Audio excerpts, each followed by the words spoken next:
Exercice 2. Montrons que quel que soit t appartient à l'intervalle 0 plus l'infini, t, l'exponentiel de moins t, il est compris entre 0 et 1. Alors, on a t, il est positif. Et l'exponentiel de moins t, elle est toujours aussi positive. Donc, t, l'exponentiel de moins t, elle est positive. Alors, on a montré que 0 est inférieur ou égal à t, l'exponentiel de moins t. Reste à montrer que t, l'exponentiel de moins t, est inférieur ou égal à 1. Alors, on est devant la comparaison de deux fonctions non polynomiales. Alors, il faut considérer la fonction g de t, t est égal à t, l'exponentiel de moins t, moins 1, et étudier la monotonie de g de t. Montrons que quel que soit t appartient à R+, t l'exponentiel de moins t, compris entre 0 et 1. Alors on a t il est positif, l'exponentiel de moins t est positif, donc le produit il est positif. Montrons maintenant que quel que soit t appartient à R+, t l'exponentiel de moins t inférieur à 1. On considère la fonction g de t est égale à t, l'exponentiel de t moins 1 et les dérivables comme produit et sont deux fonctions dérivables. G' de t, on trouve 1 moins t, l'exponentiel de moins t, il est facile à faire. Donc le signe de g' est celui de 1 moins t. Alors, 1 moins t, t il s'annule en 1. Si t est inférieur à 1, il est positif, puis il est négatif. Donc la fonction elle est croissante, elle est décroissante. On a besoin de calculer g de 1. Alors g de 1. G de 1 est égal à l'exponentiel de moins 1, c'est-à-dire 1 sur e. Moins 1 est égal à 1 moins e sur e. Alors la fonction ici 1 moins e sur e. Elle est croissante, puis décroissante. Pour cette fonction, on n'a pas besoin de déterminer l'image de 0, ni la limite lorsque x tend vers plus l'infini de g de x. Alors, on remarque que g admet une valeur maximale absolue en 1, c'est-à-dire quel que soit t positif, g de t est inférieur ou égal à 1 moins e sur e.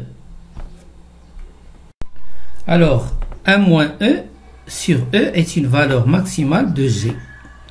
Donc, quel que soit t appartient à R+, g de t est inférieur à 1 moins e sur e. Or, e, elle est à peu près égale à 2,7. Donc, 1 moins e, elle est négative. 1 moins e est négative. Donc, quel que soit t appartient à R+, g de t est négative. G de t est négative. Ainsi, et c'est quoi g de t? Quel que soit t appartient à R+, g de t est t l'exponentiel de moins t moins 1, elle est négative, c'est-à-dire que t l'exponentiel de moins t est inférieur ou égal à 1. Donc, quel que soit t appartient à R+, t l'exponentiel de moins t est compris entre 0 et 1. Deuxièmement, déduisons que quel que soit t appartient à R+, 1 sur 1 plus t l'exponentielle de moins t, il est compris entre 1 moins t l'exponentielle de moins t et 1 moins 1 demi t l'exponentielle de moins t. Alors, dans 1, on a t l'exponentielle de moins t. 2, t l'exponentielle de moins t, elle se répète. Donc, pour utiliser 1, on est tenu de poser x est égal à t l'exponentielle de moins t. Alors, soit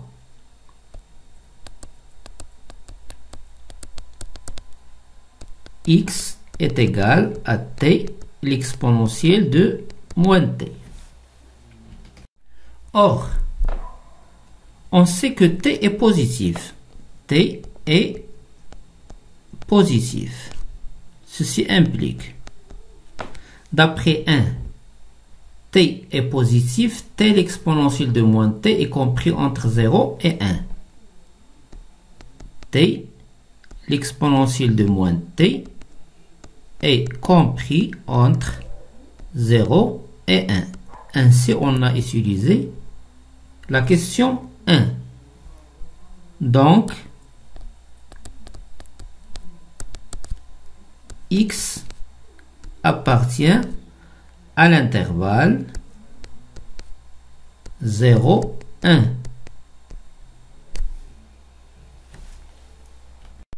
Alors, la question 2 devient montrant que 1 moins x inférieur ou égal à 1 sur 1 plus x inférieur ou égal à 1 moins 1 demi x.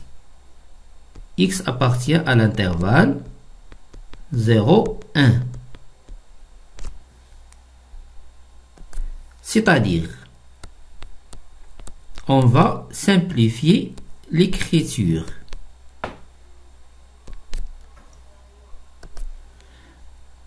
Puisque x est positif, alors 1 plus x est strictement positif. Donc, on multiplie le tout par 1 plus x. C'est-à-dire 1 plus x facteur de 1 moins x inférieur ou égal à 1, inférieur ou égal à 1 moins 1 plus x facteur de 1 moins 1 demi x. On a 1 plus x facteur de 1 moins x moins 1 est égal à 1 moins x carré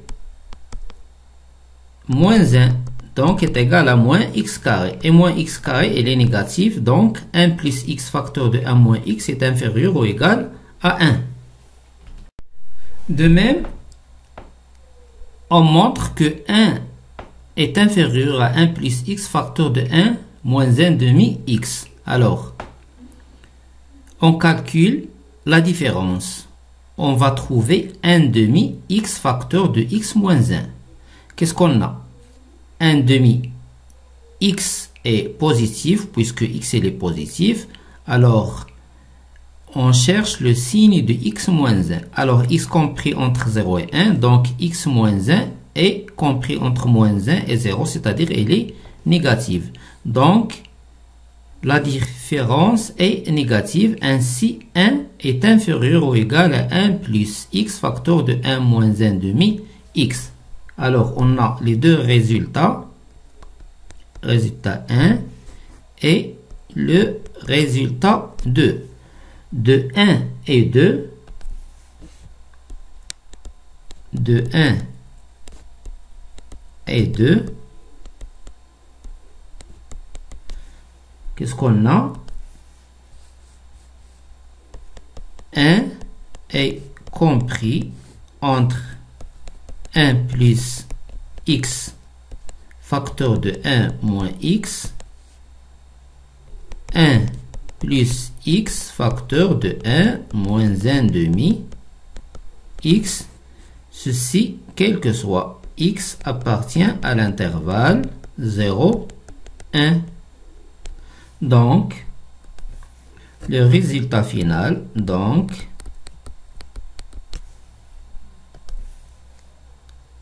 un moins t, l'exponentielle de moins t, est inférieur ou égal à 1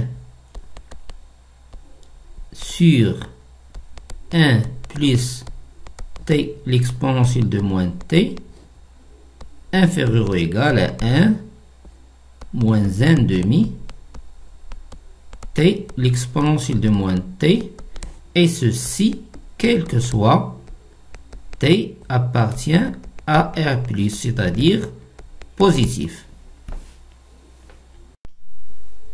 Exercice 3, la première question, c'est comme dans l'exercice 1 et 2, on considère la fonction g de t, la différence des deux fonctions pour t appartiennent à l'intervalle 0n, et on étudie la monotonie de g de t. La deuxième question, c'est une déduction de la première question. Alors, supposons que ce terme est A. Et puis, on a B. Ici, pour la deuxième question, C. Et ici, N est ln de 1 plus T sur N, c'est B. Alors, on a montré que A est inférieur ou égal à B. Et on veut montrer que C est inférieur ou égal à B. Si on arrive à montrer que C est inférieur à A, si on montre que C est inférieur ou égal à A, d'après 1, on a A est inférieur à B. A est inférieur à B, alors C est inférieur à B. Donc, on va montrer que C est inférieur à A. C'est quoi C? C'est ce terme inférieur à ce terme. Donc, on est devant deux fonctions polynomiales du deuxième degré. Montrons alors que quel que soit t appartient à l'intervalle 0, la racine cubique de n, t moins 1 sur 2 fois la racine cubique de n, inférieur ou égal à t moins t carré sur 2n. Le calcul il est facile, on simplifie par t, puis on simplifie 1 demi et 1 demi, puis on multiplie par moins 1, ce qui revient à démontrer que 1 sur la racine cubique de n est supérieur ou égal à t carré sur n. Le calcul ici est facile.